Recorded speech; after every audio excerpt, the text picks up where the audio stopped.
is a $250,000 bond. However, the bond was forged by forgery experts. Jack found the same CH letters.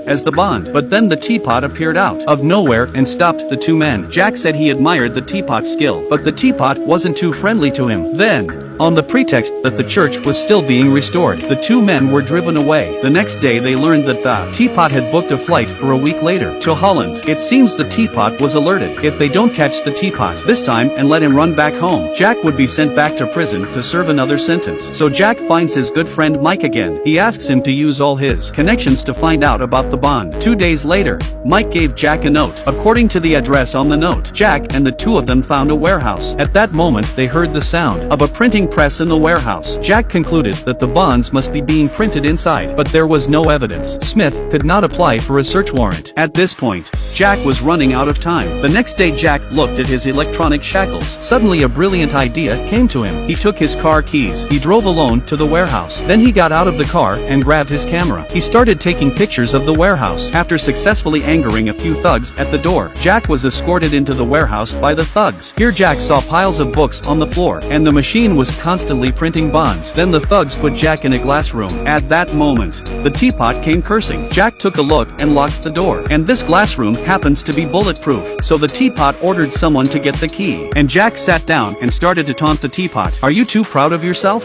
to put your name on a bond? That's stupid. You'll open the door later. See how I will kill you." As soon as he said that, a siren sounded outside. It turns out that Jack's electronic shackles out of range will automatically alarm. At this moment Smith led the police, said to catch Jack the fugitive, so the police broke down the door of the warehouse. Teapot and his men saw that there was no way to escape, had to surrender. Then they found the original bond in the teapot safe. They found the original bond. At this point Smith said Jack had done a very good job this time, so he applied for Jack's credentials. Jack was officially hired as his exclusive advisor. So not only did Jack not have to go back to jail, but also can continue to chat with the rich woman's little granddaughter.